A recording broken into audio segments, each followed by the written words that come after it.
Welcome back to another edition of the Nationals here on OOTP 27, and as you can see, we are taking a look at some free agents here. This is like right after I just ended the last episode. We have not simmed any games yet. What I have done is gone through and edited our lineups and pitching staff and whatnot to be what I want, and just looking at that pitching staff again, it's obvious we need to do something. So right off the bat here, one thing I do know with the change this year with the trade system is that teams are very, very reluctant to trade early on in the year. So it's kind of difficult to go out there and get a guy. So we are going to be going out here and trying to bring in some dudes into our system who we think could pitch at the big league level for us. And I have my eye on 3 guys. I think we're only going to sign 2, maybe all 3. The first one here is this Ryan Lebowski guy. Never heard of this dude. Ground baller. We love that. High loyalty, high work ethic. He's a 35 stamina, so we could give you some starting. We're looking at him to be more of like a depth reliever, maybe even a stopper for us. But former Duke guy, he was a 22nd round pick by Tampa Bay in 2018, and there's no other history on him. I've never heard of this guy. I don't know if he was just... I guess he was an Indie Bowl in 2024. Who knows where he was in 2025? Maybe Japan or something. Who knows? But he's the one that we're looking at. Seth Romero is another one we're looking at here as a possible arm to bring in. And then also Alex Faedo, who is a former Detroit Tigers pitcher, obviously. He's extreme fly ball, though. Romero is neutral. And Lebowski is ground ball pitcher, and also Lebowski sounds like a Polish Chicago guy. It's this is like a Polish Chicago firefighter sort of name, a character on ER. And we're gonna go ahead and just offer him a minor league with major league option deal. Maybe drop it down to like 1.5. Yeah, sure. We'll submit that, see what he says, and then I think we're also going to offer Seth Romero, and we'll give him the same exact deal, 1.5, boom, get those offers out there. And once again, these ratings, not that accurate because they're already low average, like he's low, he's average, and our scout was also terrible, so we'll see what they are once we get them scouted in. Maybe I should wait till we get them scouted in to actually offer this, but at the very end of the day, it's a cheap contract. It's a minor league offer. What's the worst that happens? We have a guy in AAA who's a 40 overall. We got a bunch of those. Who cares? But as far as what our lineups and pitching staff is looking like here, before we actually get into simming some games here, we're actually going to call up Harry Ford right away. I sent down Drew Milas. He had one option.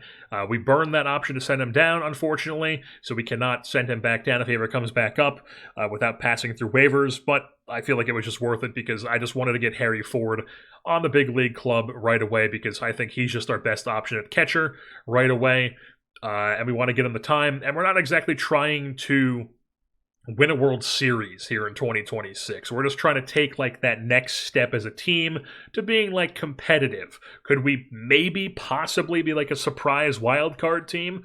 Sure, if our pitching has like a miracle run or something, maybe. But we're not trying to win a World Series here. Harry Ford, we'll let him develop in the big leagues here.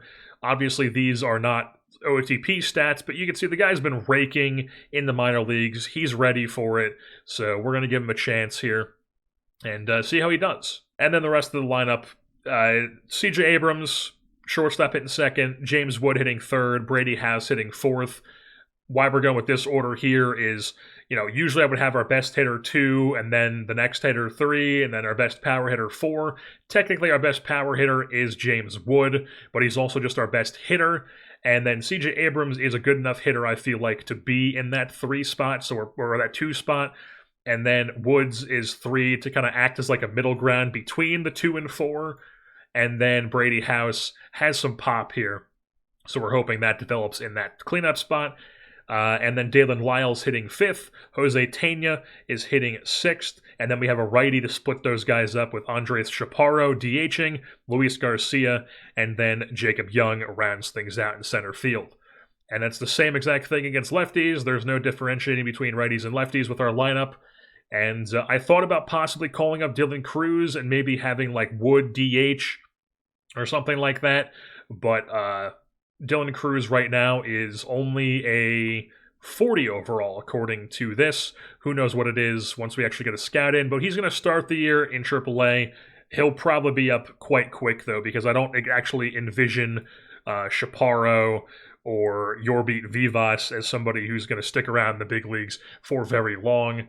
Vivas, though, does actually have no options, so we will have to DFA him and waive him if we want to bring somebody up for him. And then taking a look at our pitching staff here, 1 to 5, we are rocking Cade Cavalli, Foster Griffin, Zach Littell, Brad Lord, and then Miles Michaelis. And then in the bullpen, not the usual way I would set up a bullpen, but this bullpen is just particularly terrible, and they also just don't really have anybody that's suited for the usual double-barrel stopper strategy that I use, or even just a single stopper. Even just having a closer is kind of out of the question in this bullpen. The default loadout is to have Clayton Beeter as the closer.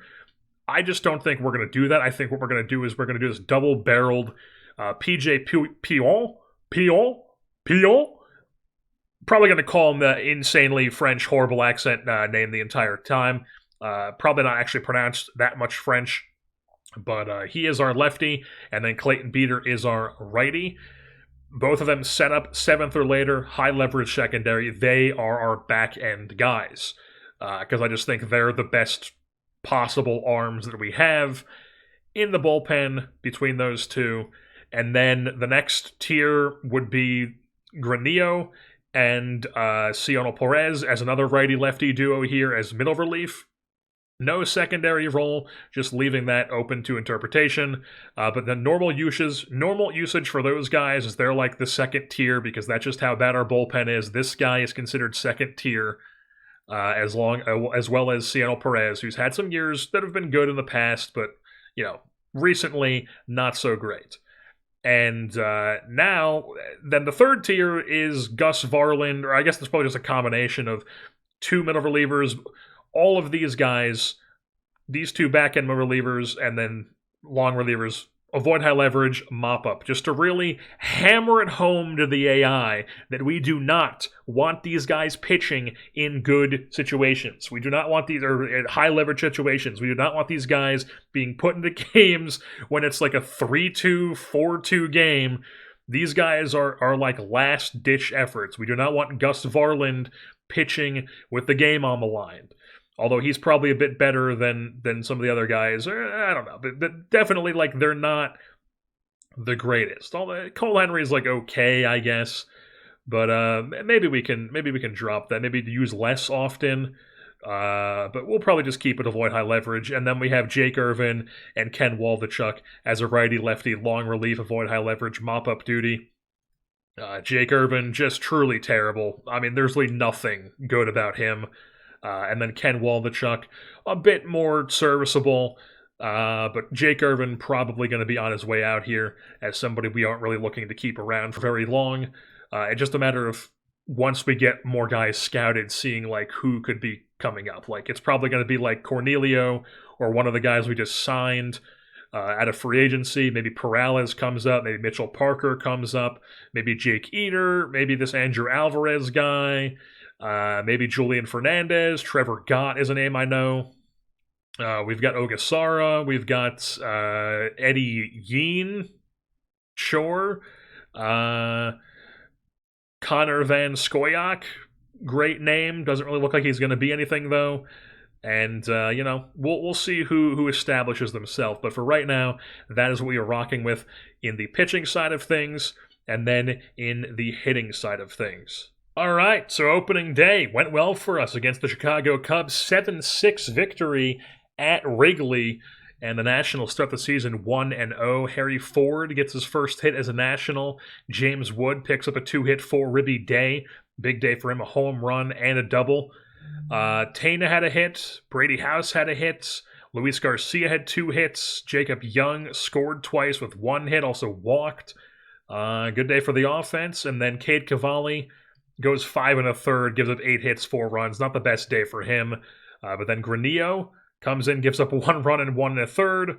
Puin gives up 1 run in 1 1/3 on 2 hits and a walk as well. And then Clayton Beeter gets the save as the Nationals close it out and win the game. Folks, you want to talk about baseball here. How about taking on the Los Angeles Dodgers here at home and taking 2 out of 3, huh? Dropping the first one here, 3-1. Who pitched for them? Ohtani. Yeah, of course you're going to lose. Ohtani's doing everything. Foster Griffin did what he could do. He went scoreless, and then Waldichuk blew it because he's having to be in a more higher role now because Puyol is out for like 1 to 2 weeks with an injury. So we drop that game. Whatever, no big deal. We come back with a 9-3 victory. C.J. Abrams goes 2 for 5. James Wood had a good day with 2 walks and a hit and 2 runs.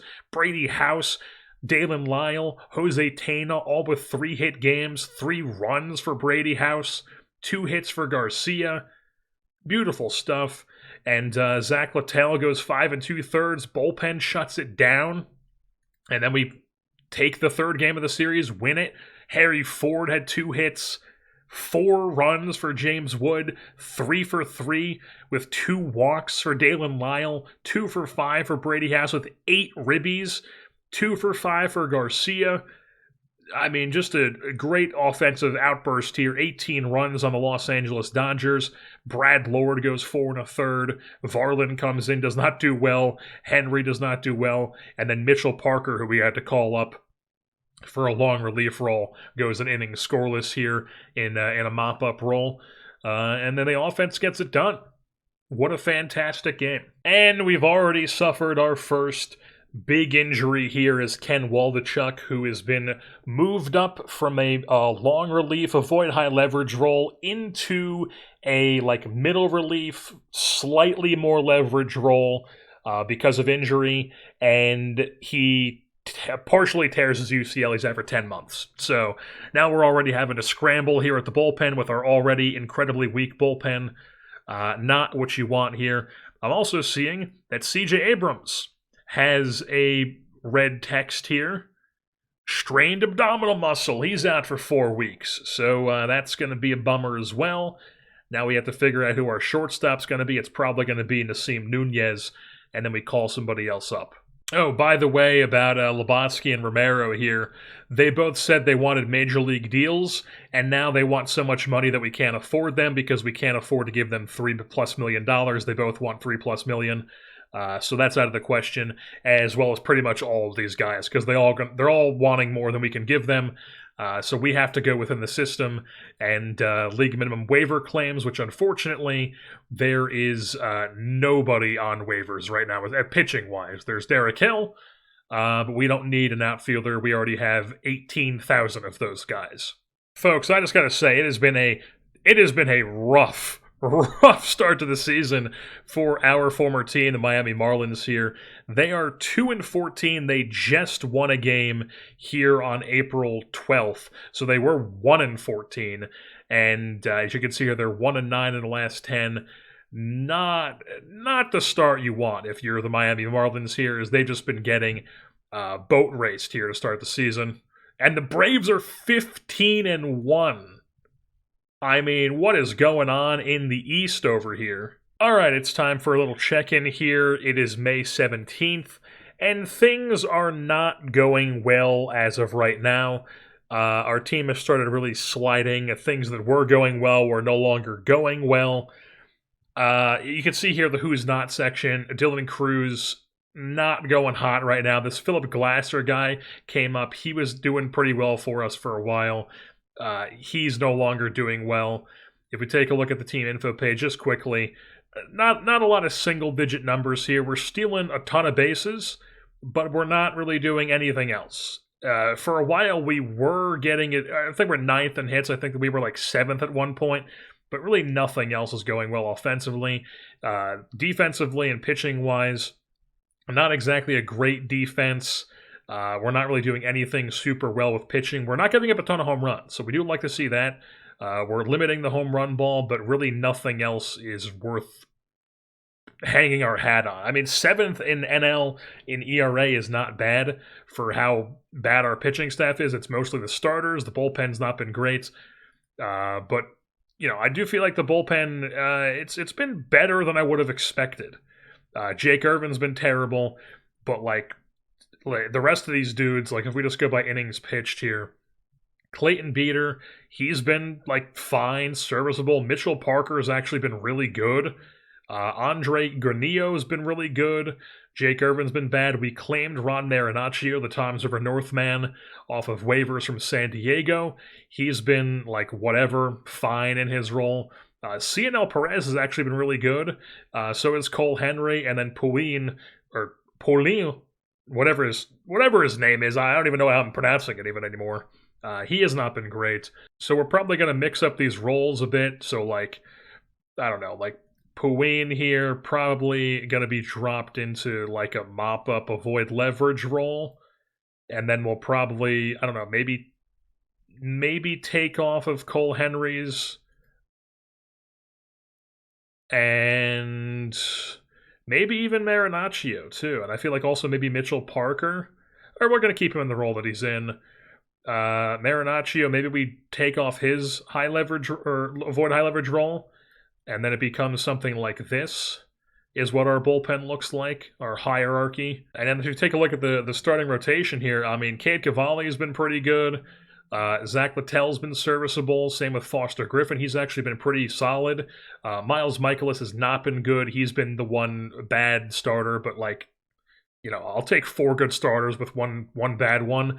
And then Brad Lord's been, like, serviceable. He's been a bit unlucky with the ERA, but the FIP has actually been quite good. 3.81 FIP, 89 FIP minus, solid there. Sub 1 home runs per 9. We love to see it. So we're gonna hope the pitching staff can keep going. And maybe the bats will finally start to turn things around at some point, because right now it has not been great. You can see here, sorted by WRC+, we only have 4 guys who are above average, and one of them is a complete bench player in Joey Weimer, who we are now actually playing center field against lefties because Jacob Young has just been terrible against both. And I'm just like, I don't even know. Like, we're just platooning him for no reason.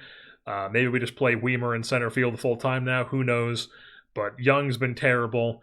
CJ Abrams just came back from his injury, so he's got that slightly above average WRC+, but it's only 52 plate appearances. And then the other guy is Philip Glasser, who I talked about, came up from AAA, was hot immediately as like a bench player, playing every few days. Still is not starting, but he's on the team here as like a spark plug off the bench. And then really the only starter who's an above-average hitter right now is Dalen Lyle. He's been really, really good this season. Not any home runs, but he's hitting doubles, driving in runs, scoring runs. And he's really the only bat doing anything. Nasim Nunez, though, he is getting on base a ton. He's actually leading off for us. You can see here, top of our order against righties and lefties.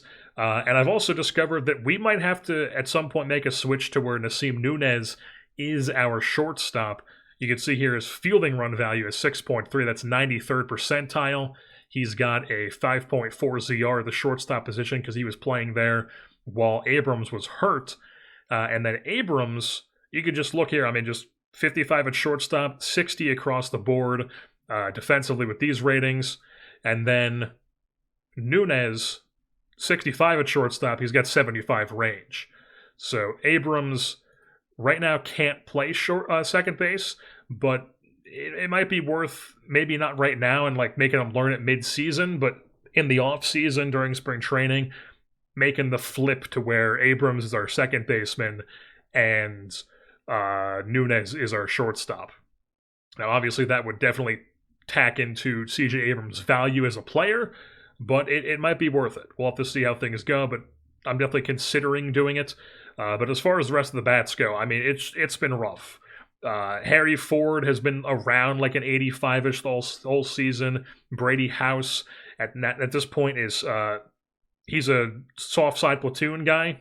Horrible against righties right now. Against lefties, he's actually performing quite well. But once again, it's a short side platoon. Not exactly the best type of player you want. Dylan Cruz has had his moments, but right now is running really cold. Luis Garcia is somebody who is like okay, slightly below average against righties, and then just can't hit against lefties. But we don't really have somebody to platoon him with because we're already platooning like a bunch of other positions. So it's rough. Like Keibert Ruiz is just straight up terrible as we would have expected. And then James Wood is slightly below league average. He's been like dipping above, below, like the whole season. You look at his percentile rankings here. I mean, the average exit velo, 92nd percentile, walk percentage, 96th percentile. And then, the max, sure, that's good. Home run fly ball rate, that's good. Even the base running is good. But, the barrel rate, not great. The hard hit rate is okay. The expected batting average and the expected slugging and the K percentage, not good. So, James Wood, definitely not. I keep wanting to say James Woods. James Wood, not been going as hot as we would have liked. We need to get him to get going here if we're going to make a run the rest of the season. But, it's still semi-early. We're only like mid-May. But there's still time to turn things around. Oh, also, I'm just now realizing with Marinaccio, these are his combined numbers, because he was running real not great with San Diego in 12 1/3. Comes over to us 9 1/3, and he's been actually really good. So Marinaccio looking like a piece for us here, the Toms River Northman. One thing I am considering is, does Jacob Young have options? He does. He has 3 option years. I'm considering sending Jacob Young down just because he's been so terrible at the plate. He is a really good center field defender, though, so, I mean, you do have to consider that. I mean, he's not even qualifying for the fielding, but anyways. But Jacob Young, he's not getting it done. And then we've got Joey Wiemer, who, like, right now he doesn't have a great ZR in center field, but I mean, like, he could hang in center field, 65 range, 80 arm, 60 grade center fielder. I mean, I feel like he could hang in center field. And then we could also go and, like, dip down into the minor leagues. And we've got somebody like Robert Hassel, who could be like the 4th outfielder, not as good of a center fielder, obviously. Or there's somebody like Christian Franklin, who's a little bit better of a center fielder, could be like a 4th outfielder type for us. He's doing quite well in AAA at the moment. We'll have to see. But Jacob Young, not doing what you would hope. Can I hit the right button, please? Not doing what you would hope in center field for us. And then just so we need another injury, folks, Jose Tena, fractured jaw. I don't know how you get that. And I guess he must have got hit by a pitch. Took a pitch to the face, fractured jaw, and then also Jacob Young, pending knee injury. And now the problem with our infield situation, I guess we don't particularly have to send somebody down or call somebody up, because we could just go like third base is Philip Glasser, and then we just keep Brady House as the platoon. I think we could do that, and then we could call up maybe like another backup, like power bat, like at first base, to platoon at first base. Because right now, what we're doing against lefties is I'm running an experiment to see if I just leave the DH spot blank, if it'll be like in real life, where teams kind of just have their DH as just kind of like whoever needs a rest that day, whoever gets plugged in, and we're just kind of having it as that 7th spot, which I like to have as the worst hitter in the lineup, and just kind of seeing if that works. But we could call up somebody like an Andres Chaparro, or like a Matt Mervis, who, although he's a lefty, but he is, running really hot in AAA. And Abimelec Ortiz, Abimelec Ortiz here. I think we had him with the Fish for a bit last year, if I'm not mistaken. He's pretty hot right now in AAA as well. But he's also a lefty. If we wanted to go with the righty route, it would be Chaparro, who we call up as a right-handed bat who's, decent against both sides, but mainly against lefties. Or we could go with that option to call up Christian Franklin. We'll have to see. But I think what we're going to run with here is Philip Glasser as our third baseman, while Brady House is the third baseman against lefties. Well, that takes care of our Jacob Young problem. It turns out it's a ruptured MCL. 8 to 9 months for him, and we're just going to go straight up on the IL, and we are going to call up Christian Franklin as that extra outfielder now. As we were running for a couple days there, it was Wiemer and Young basically swapping every other day in center field. Also, the reason why this keeps popping up immediately like that is because I've noticed the game lags more if you have like a slight delay on the pop-up when you mouse over somebody, so I put it on no delay, but now it's kind of annoying because it just, like, I feel like I can't ever have my mouse over anything, or else it's, like, blocking something I'm trying to show off. So I don't know. I don't know if there's a way to turn that off entirely, because I very rarely even look at that. If I'm ever going to look at anybody, I'm going to click on their page and go here and look at that. But I'll look into that at some point to see if there's a way to turn the pop-up there and off entirely. Jesus Christ, C.J. Abrams again, this time goes down with a torn quad, and we are right back to Nasim Nunez playing second base, and this is not great because Tana's hurt, and our infield situation is already very limited. So Nunez goes back to shortstop, and now, like, we're gonna have to dip down into the minor leagues, and it's like, Yorbeat Vivas, who was god-awful in the big leagues, didn't really get much of a chance, but, I mean, he's probably our best option. We had a DFA him. We'll have to put him back in the 40-man. There's also Trey Lipscomb, who, not really, excited about him. Can't play short either. Neither can Vivas. Yohandy Morales, he's a corner guy. Not really ready for the big leagues either. Caden Wallace, he's just a third baseman, also not ready for the big leagues. Curvin, I thought his name was Kevin. It's Curvin Pichardo. He could play shortstop. I mean, technically he can play shortstop, but he's not ready for the big leagues. I mean, we got Seaver King down in Double-A. He's not really ready for the big leagues either. Probably not. I mean, he's a 35. I don't want to rush him. I guess he could be, but we'd also be calling him to be like a bench player. I don't really want to call him up just to use him in that situation. There's Levi Jordan here, who, I mean, might be just the most obvious guy to call up here aside from Vivas. Just because he's old and I don't really care about, like, harming his development. And now suddenly our infield situation just looks bleak. I mean, we got Philip Glasser playing second base. Brady House, who is good against lefties but terrible against righties, is having to play both sides now. And then Nasim Nunez is good. Like, this is probably our shortstop for the next, I don't know, at least few seasons. But he's what you would want from a shortstop. He's an elite glove who can be like an around-ish league average bat. Alrighty, folks, we have reached July 11th, 2026, which means that it is time for the first-year player draft, but before we do that, it's time to go over how our Washington Nationals have done here through the first half of the season. Taking a look at our team stats page, things not really going... Well, let's take a look at the standings first. The standings, clicking on the wrong thing, of course, going to standings... we are fourth in the NL East, a negative 38 run differential, 3-7 in our last 10. Things are just not going well here with the Nationals. I didn't expect this team to be good. I was kind of hoping we would be a little bit better than this, like maybe around 500. I guess it's still possible to turn things around, have a really good second half, but right now I just don't really see the path to that happening. But if we take a look at our team stats page here, you can see, I mean, basically none of the months have gone well. I mean, April, May, June, they've pretty much all been around like a 12-15, 13-15, and then we're 3-5 so far here in July. And like I said, 3-7 in our last 10. We are actually pretty good in one-run games, which is kind of weird. 19-15, above 500 there. But then overall, just not the greatest at all. At home, on the road, doesn't really matter. We're just good in extra innings and good in one-run games, apparently. The pitching actually has been kind of impressive.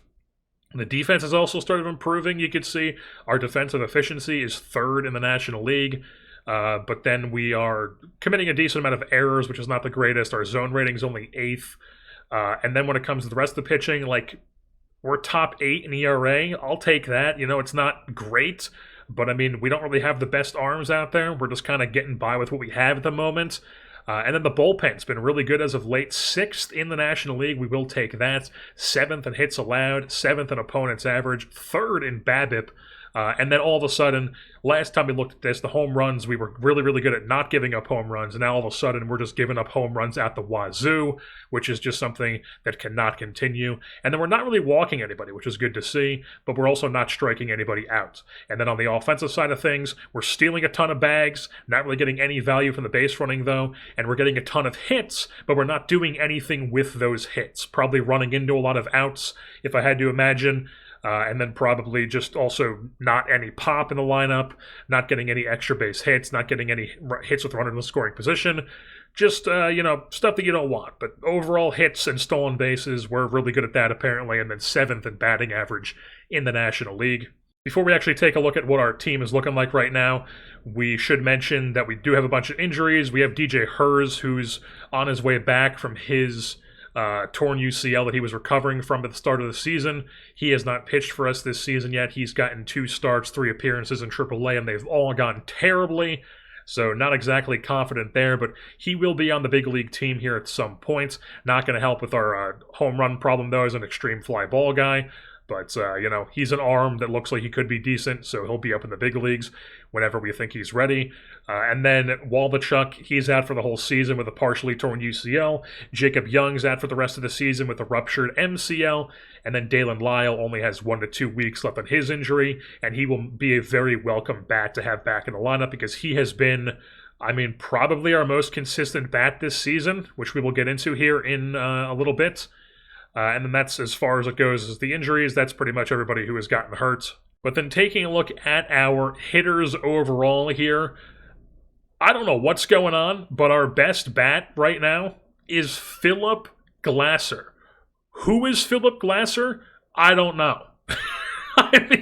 I have never heard of this guy until I started doing this series. Nothing about his ratings are that impressive. He's just getting very lucky right now, I'd imagine. He's running a 342 BABIP, which really isn't that high, to be honest. But, Philip Glasser getting it done right now, 26 years old, almost 27. He went to Indiana. He was a first-round pick in 2023. Yes, 2023. I looked it up the other day. 10th round pick, 2023. Before he was at IU. He was at Youngstown State. He was a transfer from Youngstown State, then went to Indiana, and then got taken by the Nationals. And he's just playing every day for us at this point, and he's been really good. 1.5 WAR in 66 games, 218 plate appearances, 12 doubles, 5 home runs. He's not striking out. He's got a 294 average, a 358 OBP, slugging decently, an 801 OPS. He's got 12 bags and an 85.7%. It's really solid. We're liking this guy. Hopefully, it can keep going. But I've got my doubts on him being able to be a long-term player for us. But we're going to keep riding him while he's playing well for us. And then James Wood has finally started to put things together here.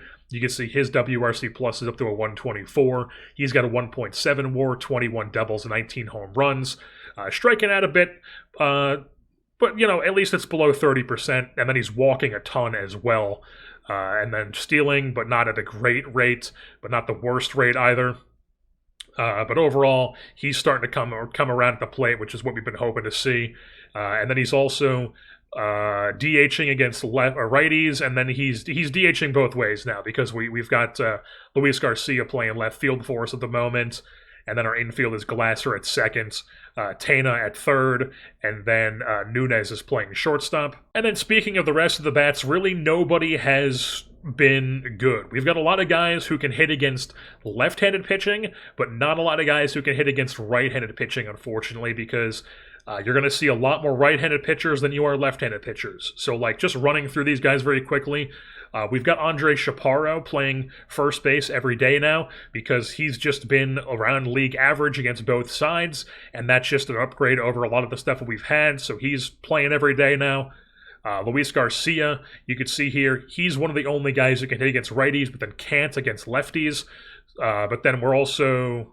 he's not playing against lefties. We don't have him lined up against lefties. But then, Brady House, perfect example. He's got a 97 WRC plus overall right now, but then it's all against lefties. He's got a 1.4 WAR and a 171 against lefties, and then he's got a 47 against righties. We've also got Christian Franklin, who recently came up. He's mashing lefties in obviously very small sample size, can't hit against righties. Nasim Nunez is all here for his glove, don't really care about his bat at the moment. Dylan Cruz, mashing lefties, doing nothing against righties. We've got Harry Ford, who's not hitting against either side. We've got Joey Weimer, who is mashing lefties, not doing anything against righties. And then Jose Tena is a left-handed bat who's not really hitting anything well at the moment, which is just not good to see. And then there's Keibert Ruiz, and then Levi Jordan is up as a backup infielder at the moment. We do have CJ Abrams, who is recovering from his strained abdominal muscle he was out for 4 to 5 weeks with. Oh, wait, no, this is different. It's going bottom top. Okay, so yeah, he's coming back from a torn quadriceps. So he's already had 3 injuries this year. Not great. So I believe he played through the hamstring because it was just moderate. It was only affecting his running. But, not exactly a great injury history already for CJ Abrams. And then he's on a rehab assignment at the moment. Again, he'll be back very soon. I mean, honestly, we should probably be making him play second base down in the minors just to make sure that he gets some time there.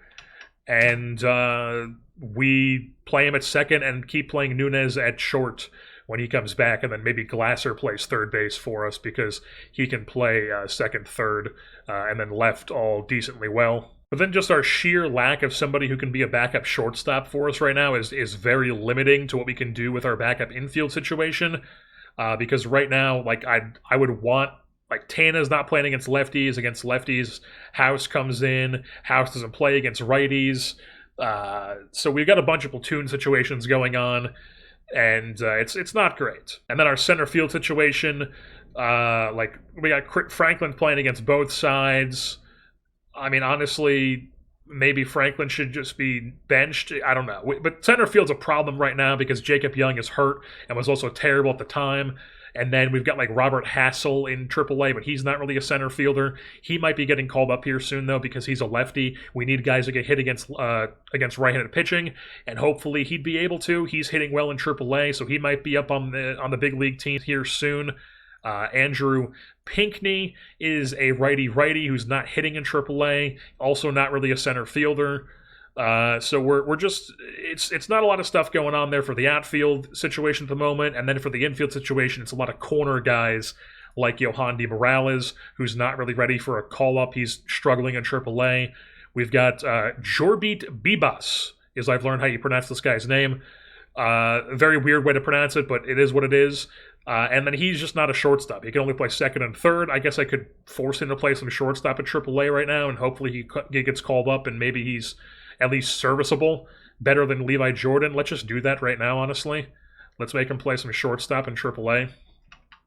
And maybe he's able to be like a 45 there, because it's not like, Philip Glasser, who was our backup shortstop, can play shortstop well. And it's not like Levi Jordan can play shortstop well either. He's also a 45. And then Seaver King here, I don't want to rush him. He's only a 35.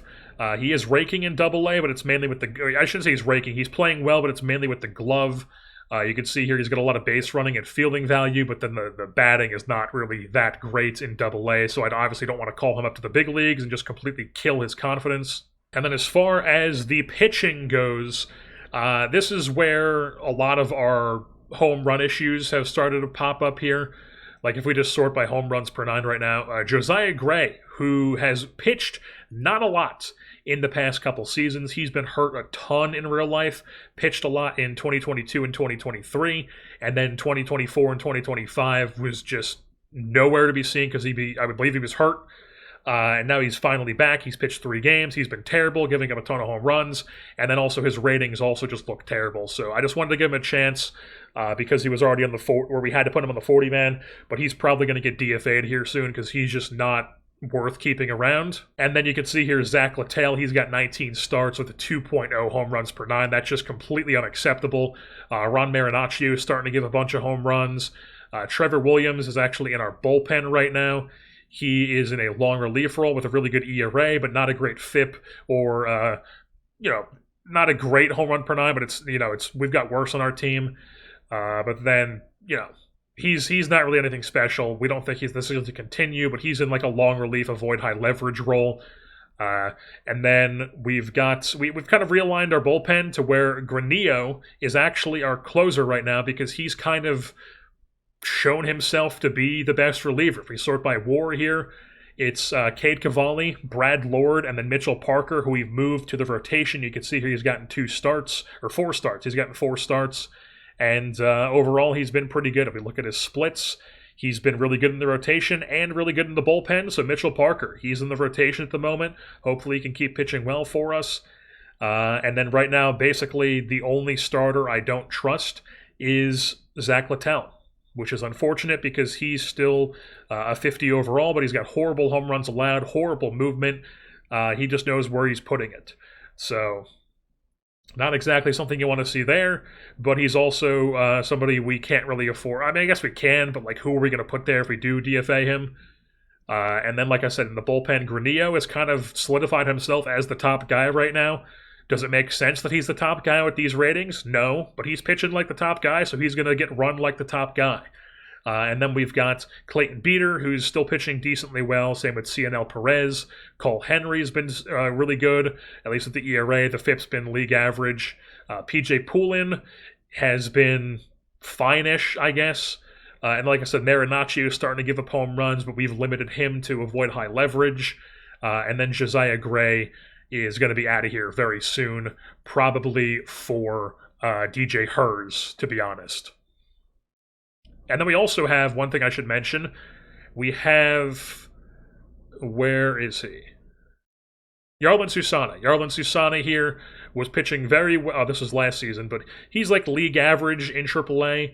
But he doesn't expect to be in the big leagues, but I'm kind of tempted to call him up because he is a guy who is Rule 5 eligible, so we'll have to put him on the 40-man at some point here, at least in the offseason. So maybe we call him up at some point, have him be like a reliever for us. I don't think I would want to start him. Probably more of a reliever at the moment, but who knows? But at the moment, he is somebody we are looking at to possibly bring up to the Major League rotation. Oh, and then I should also mention that we sent down Jake Irvin because he was not pitching well. He's in AAA at the moment for us. And then we've also got Paxton Schultz, who came back, pitched a little bit, was not good.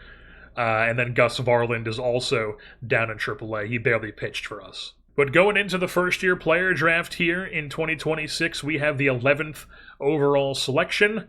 So let's just hop into the draft here, and let's just see who the White Sox take here, number 1 overall.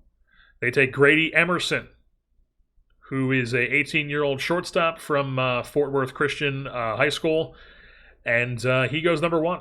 So now moving on to the 11th selection, Liam Peterson out of Tennessee, Florida. Why did I say Tennessee? Florida goes right before us to the Rockies, and we have our selection of Will Brick is the best batter available here. He's a high school catcher, good name, good arm, not the greatest framing.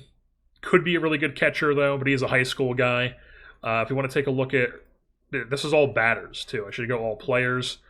There's some high school pitchers here, which I'm not sure we want to go with. Logan Schmidt, looks like he could be good, but do we want to go high school pitcher? Eli Hurst, don't love the control. If we're going to go high school pitcher, I'd probably take the other guy, although 45 control could be something. He's got good adaptability and baseball IQ as well, but he's also impossible signee, so I don't think we're going to be taking him. Logan Schmidt's also very, very expensive. We've got $10 million in remaining budget room to offer these guys, so I don't think I want to wipe it all out on the first guy we take. Will Brick would be quite cheap, though, $1.3 million, and he does look like he could be a really good bat. It's mainly bat with power and eye, which we do like, and then the catching could be serviceable enough to where he's a decent catcher. High loyalty and adaptability. What if we take a look at the college guys? There's Jackson Flora from UC Santa Barbara. Don't love the home runs allowed. That's a big, big red flag for me. And the movement overall. Cameron Flukie from Egg Harbor Township. Okay. Coastal Carolina. Maybe. Could be pretty decent. They got some question marks here at the personality, though. We've got Gabe Gakel from University of Arkansas. Sure. I mean, if we're going to take a guy here, it's probably going to be Cameron Flukie. He wants slot. He's a 75 potential. Our scouting director thinks we should take Will Brick, though, out of the high school.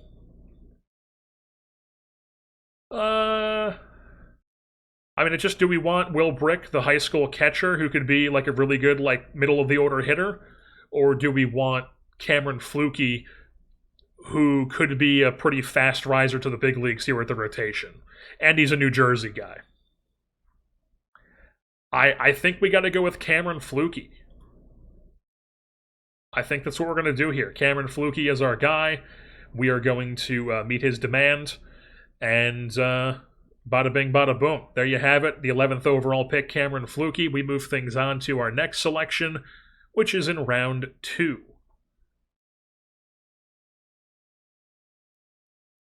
And then this is still listed on college players. I'm noticing Joey Volchko here. He's somebody who I've taken before in a draft. Don't love the control, though.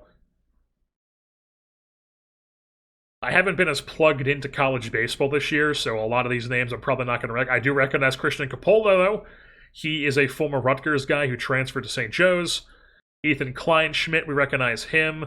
Oregon State. Luke McNeely, definitely recognize that name out of Florida.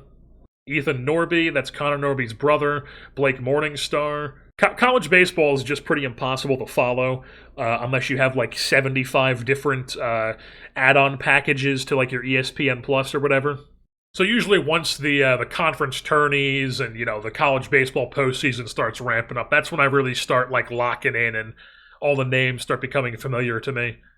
Or I start reminding myself of names that I was familiar with that I kind of forgot about. But then just sorting by all players here, it does look like there's a decent amount of high school guys available.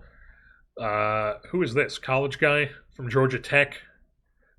Looks like he's more of a slap hitter than anything else. Good personality class, though. He's from Santa Clara. Went to Georgia Tech, though. Scouting director believes we should take Logan Schmidt, who is that really expensive pitcher out of high school. I mean, we can't even meet his demand, though, is the thing. We only have $3.7 million left in our budget room, so we're not going to be able to take him anyways. So we're not going to do that. We got to go cheap here with our selection number 2. And, I'm seeing like 1.6 here for Brody Crane out of, he's a high schooler committed to Arkansas. Don't love the home runs allowed, though. That's putting me off. We've also got Lucas Noraki here, another high schooler, lefty-lefty, out of a Texas high school. Don't love the control or the BABIP on him.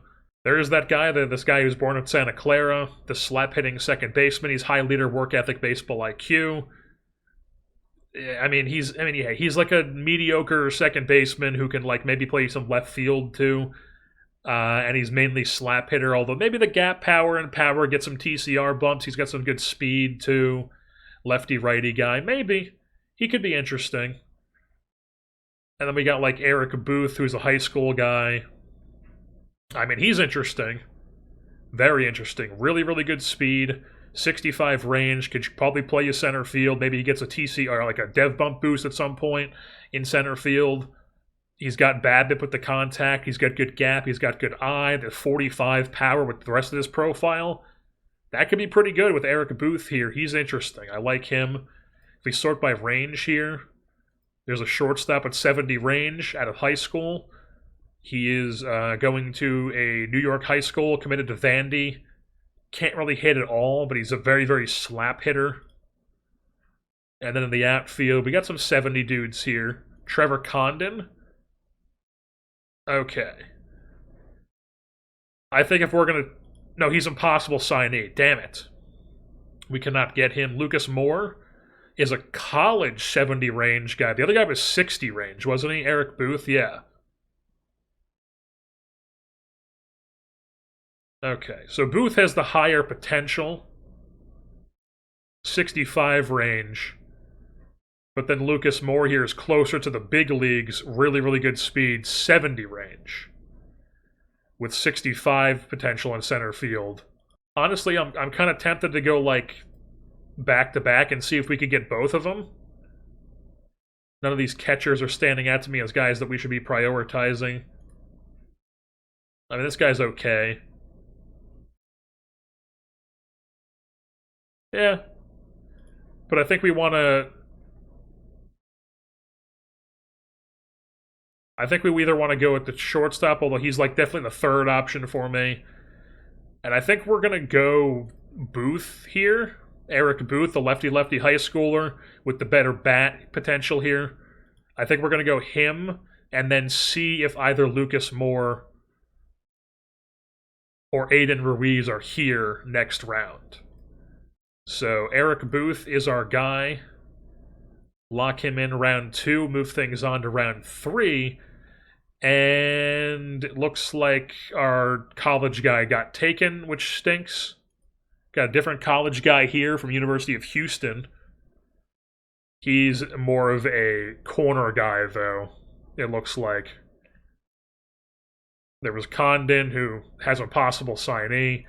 And also the shortstop got taken. So not great there. Who's this guy? He's really good in the infield and the outfield. But he's a high school guy. He's only a 45, so he's not a guy to take right now.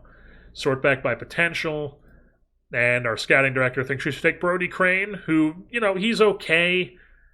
The home runs allowed scares me a bit, though, especially as a fly ball pitcher.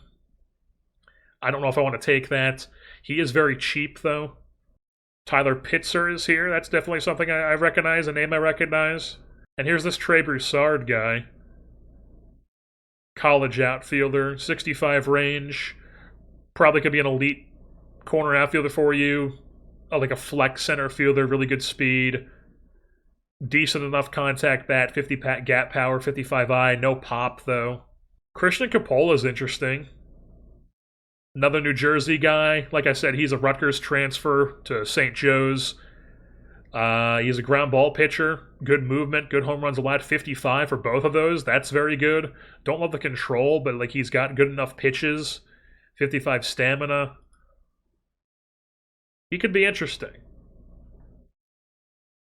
Or there's like Hunter Dietz, who, like, why is he a 60? I guess because he has better stuff. Yeah. So yeah, I think if we're gonna take a college pitcher, it's got to be Hunter Dietz because he's got better stuff than Coppola does.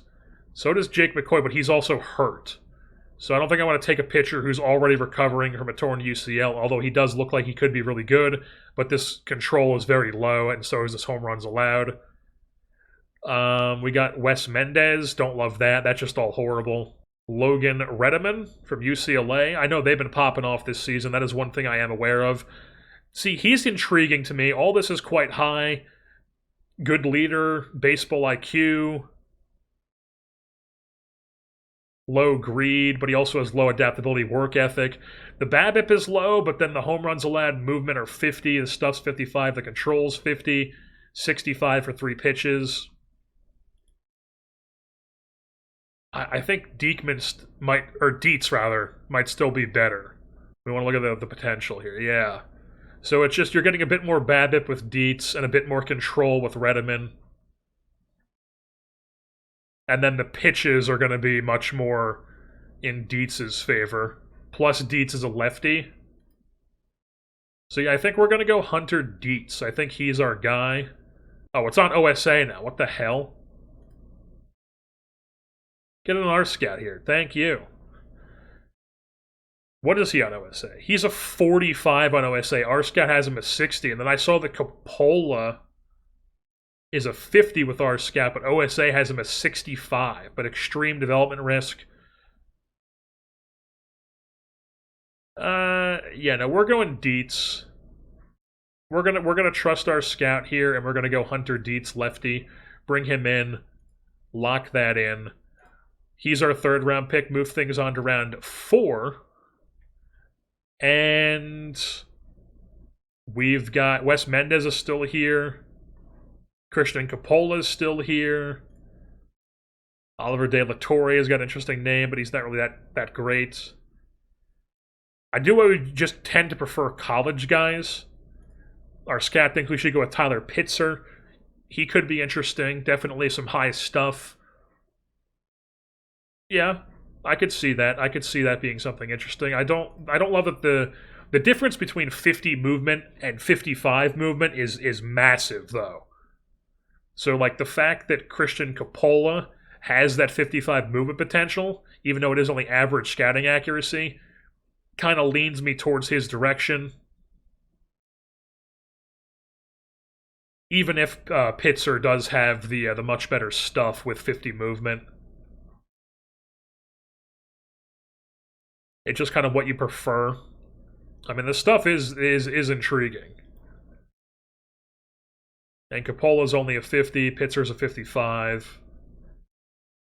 This Wes Mendez guy was the guy with horrible movement.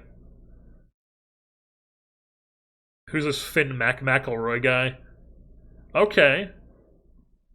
55 BABIP, 50 stuff, but it's very low. There's still this Trey Broussard guy is still here. Ben Davis, horrible stuff. What about just looking at bats? College bats.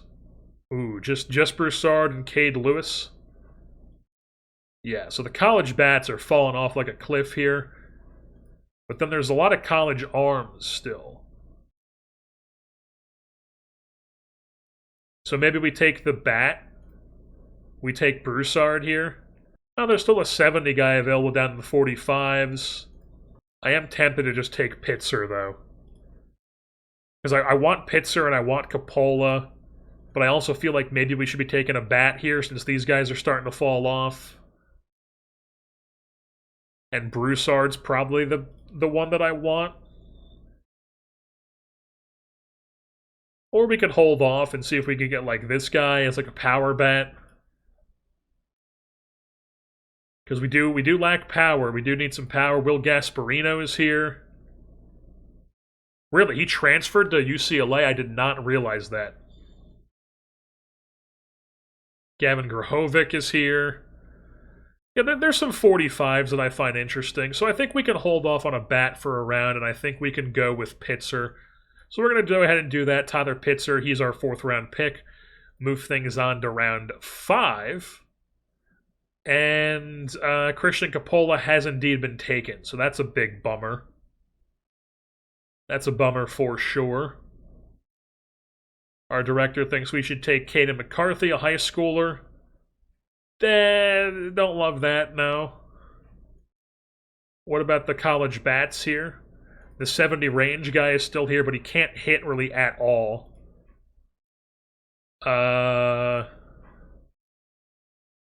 And then, of course, all the names that I was seeing standing out. There's Henry Ford. Horrible personality on Henry Ford, Jesus. Harrison Didewick. Big pop. Nothing really else going for him, but good work ethic. And it looks like Grahovic is gone. Yeah, unfortunately. And these 45s are even falling quite quickly. Braden Holcomb from Vanderbilt, all pop, horrible swing and miss.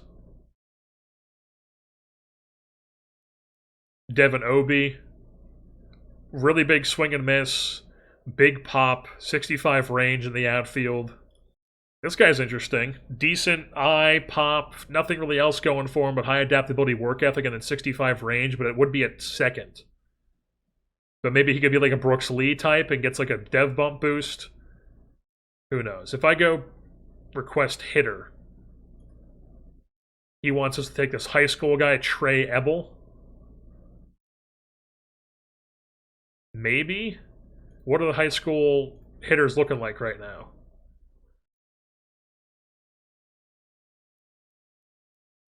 I think I would prefer this guy if I'm going to take a high schooler, Luis Hernandez. These two guys look exactly the same, but then Ebel has more defense, adaptability, baseball IQ, 60 range, probably more of a third baseman than he is anything else.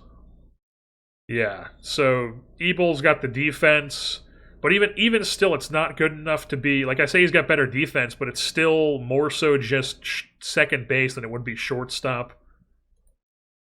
Whereas Luis Hernandez looks like he could be a really good, like, third base type. Like a 5th or 6th hitter type, plays a good third base as well.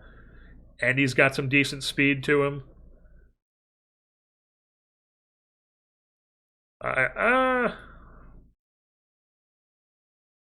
He's got high work ethic, baseball IQ, and then Ebel's got the low leader with high adaptability, baseball IQ. I think we want Hernandez just because he's got the bat. I think we're going to go Hernandez here. He's our guy. We're going to meet his demand. Move things on to the 6th round. And Ebel's still here if we want to go with that. Which we could. Bristol Carter's still here as a college bat.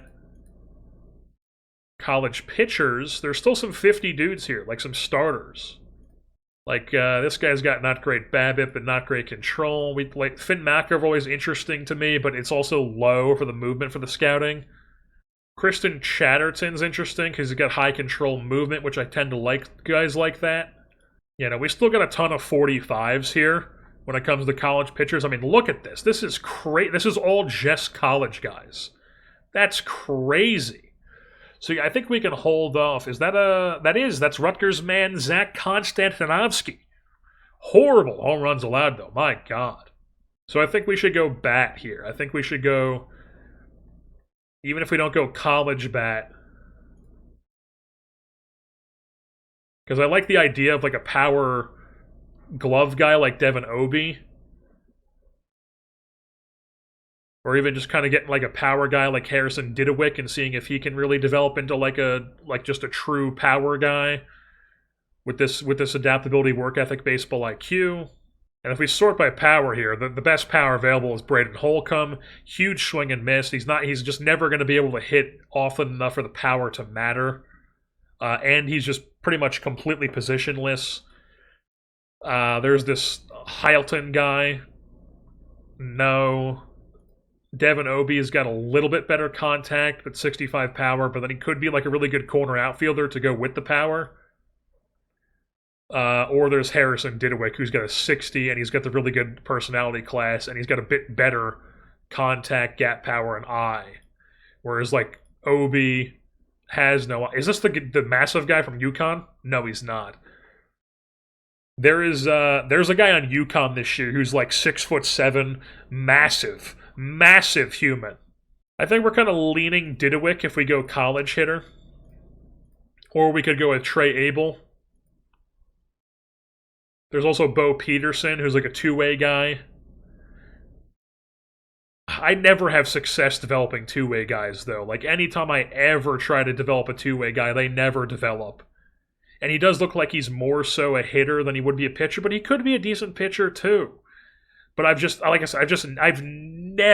never had success developing two-way guys. They always turn into one or the other. And then I feel like the one they turn into is kind of like diminished what it could be because they were always focusing on two things. Can we even afford Bo Peterson? We can, but it would only offer him slot, and he wants a little bit more than slot. So we might get screwed. And I don't believe we get comp picks for the 6th round, so we would just lose that pick. I think we're gonna go with the youngster here. I think we're gonna go Ebel. Save him from going to Texas A&M. We're gonna take him, lock that in, move things on to our 7th round selection. And of course, the other guy we were looking at is not here anymore, so I think we're gonna go back to looking at college bats. Harrison Didewick is. Devin Obie still is as well. But yeah, I think we're going to go Didewick. So Harrison Didewick from Virginia, he's our guy. Round 7, move things on to round 8. This 70 range guy is still here. If there's not a pitcher that we like really love, I think we're going to take the 70 range outfielder because that's just too good to pass up. Some of these college pitchers that are still available could be interesting. Like, there's relievers like Caden Campbell, lefty, usually turns into a pretty nasty reliever. Doesn't really know where it's going, but, you know, he's a reliever. There's somebody like this. No stuff, but good-ish movement control. But I don't love that. I feel like probably 70 range is probably still more useful. This guy, not great BABIP. I mean, just some of these names here, just real college baseball sort of stuff, like Max Grubbs, Kyle Kipp, Cole Kleckler, or Klecker, Hayden LeFou. I mean, just some real college baseball names here. What's the guy on Texas Tech? Texas Tech has like a second baseman named Tracer Lopez. But yeah, I don't think I like any of these guys as much as I like the 70 range. So we're going to go and we're going to get that 70 range dude. Bristol Carter here from East Carolina. Go Pirates. Lock him in here round 8. Move things on round 9. And Devin Obie's still here. I'm tempted to go with that. Especially since a lot of these infielders that can really play defense aren't really worth it. There's only a couple 45 college guys left here. There's Braden Holcomb with the massive power, but huge swing and miss. There's Devin Obie, like we've talked about. There's this guy who's a catcher who can't really catch, but he is high leader, loyalty, adaptability, work ethic. I mean, Macon. Macon's a great baseball name. We got Wahila Aloy's brother. Not really anything special, though. He's also a 40. We're down into the 40s now. And then when it comes to high school guys, this guy's impossible signee. Really? Hawaii, like Arkansas has just got this Hawaii pipeline now? That's crazy. This dude's interesting, 65 range. Any high schoolers that have decent Jackson Wood here? He's... I think he might be our guy, Jackson Wood, 45 potential high schooler, 65 infield range, plus 70 outfield range. Yeah, we're going to take him. We're going to take Jackson Wood, lock that in round 9, move things on round 10. I think we're going to take Edwin Alicia here. Have you said this guy's name? Lefty pitcher, University of South Florida. He's got 50 movement, 50 home runs allowed, 50 BABIP, 50 control. That's interesting to me. There's also this Lagurnik guy who's got no control, but he's got decent stuff, movement, home runs allowed. Or there's Martinez, who's pretty average across the board with like 45 BABIP and control. He's also a Hofstra guy, which is interesting. Or we can dip down into some of like these reliever types, like Mason Bixby here from Oklahoma. Nasty stuff, fastball cutter, changeup. No control, but he's a reliever. Keeps the ball in the ballpark. Could be interesting. Or there's Caden Campbell, who I talked about. There's Mekhi Grant, who has not great control or BABIP. Colton Hartman is somebody who we've taken before in the past. CJ Sampson's interesting. High schooler, really high control, 50 movement, 55 home run allowed, 50 BABIP. This is all very high. Plus, he can play some hitting. He can hit a bit. Fuck it, why not? CJ Sampson, he's our guy. Boom, round 10. Lock him in, high schooler. Move things on round 11. And I think we're going to take Alicia now from USF. Lock him in. Move things on round 12. Alrighty, so we have finished our draft here. I believe we left off taking Alicia here in round 11. And then the rest of the picks we took, it really fell off a cliff. So Dax Hardcastle was our 12th round pick out of a St. Mary's. Was he at high school? Or I guess that was a high school? I guess that's St. Mary's High School. Anyways, Dax Hardcastle here, righty. Good home runs allowed and movement. That stood out to me. Then in round 13, we took a college reliever out of Oklahoma, Mason Bixby. Incredible Oklahoma name. Right-handed pitcher, nasty stuff. And then after that, we took Caden Campbell, who is another reliever I mentioned at Louisville. We've taken him before in previous series we've done. Then we also took Preston Prince. We went back-to-back Rutgers here. Preston Prince, lefty out of Rutgers. Nothing really too crazy, but like I said, it fell off a cliff here, and he's got some nasty stuff, so I figured why not. And then after that, we've got Peyton Bonds, Barry Bonds' nephew, who is also at Rutgers. Nothing really special here, but it's Barry Bonds' nephew. Why not? He went to Rutgers. Transfer from Campbell. Jordan Taylor's in the system to play defense in our system. He's never going to make the big leagues, but he's just down to be a good glove in the minor leagues at 70 range in the outfield. And then same with Clay Grady, 65 range in the infield, 60 in the outfield. He's going to play defense throughout the minor leagues. And then we took two pitchers who had good movement in Ethan Wheeler, really good movement and home runs allowed. Just everything else is god-awful. High schooler, right-handed pitcher. And then we took a college guy out of Campbell, Simon Bargo, really good movement and home runs allowed, but everything else is terrible. So that was our picks 1 through 20 here in 2026.